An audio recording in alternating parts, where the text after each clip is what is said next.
Hi everybody, it's Mr. Pugh. So, in our last video, we talked about how pitch is a measurement of how high or how low a note is.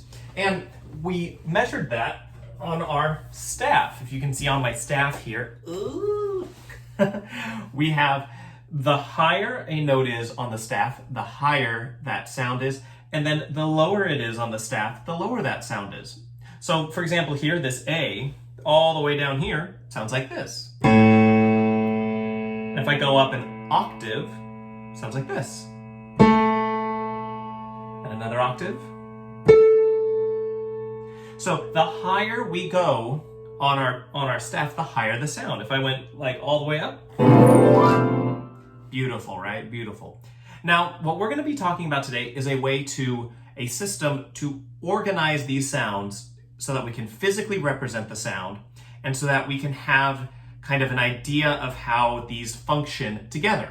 And that is called solfege. Now, solfege is a system of assigning different syllables to different parts of the scale.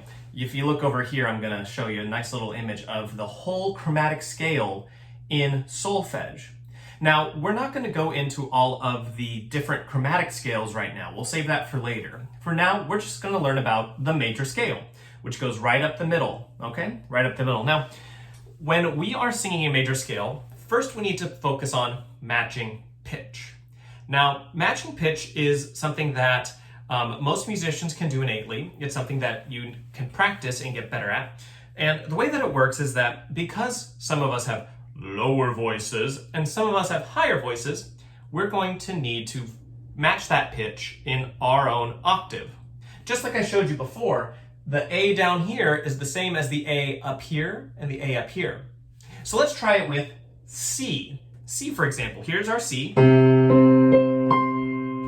what I want you to do is I want you to hum to yourself that pitch. I want you to hum that pitch, and I want you to try and match it. So let's try that for a second here.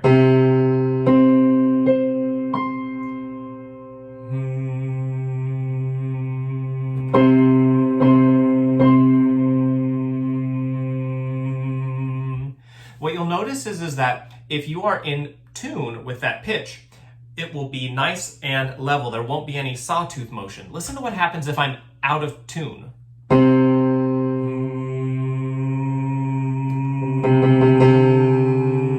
Do you hear how it's like fighting each other? It's like bees in my head. Let me try that again. I'll do it on a louder sound now.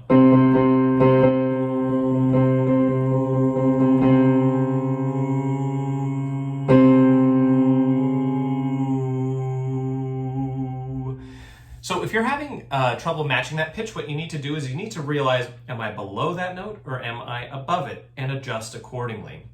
It takes some time if this is your first time matching pitch with your voice, but it's a good technique for vocalists and for instrumentalists. You should always be able to match that pitch and be able to internalize it.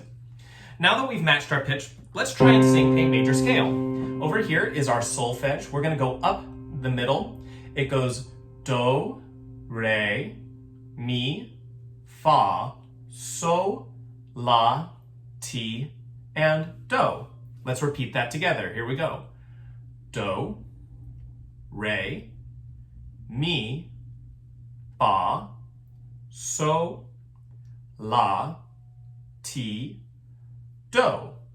Okay, let's try that just singing it on a nice quarter note. Here we go. 1, 2, ready, go. Do, re, mi, fa, sol, la, ti, do. And that's all. Good. Now, if you are a lower voice like me, you probably sang it down here. Do, re, mi. But if you are a higher voice, you probably did do, re, mi, fa, sol, la, ti, do. Both of those are correct. You can sing either one of those octaves. Remember, an octave is the same note, but just 8 notes apart. So let's try that again, and we're going to sing all the way from the bottom to the top and back down, only once on top. So let's try that again. Ready? And do, re, mi, fa, sol, la, ti,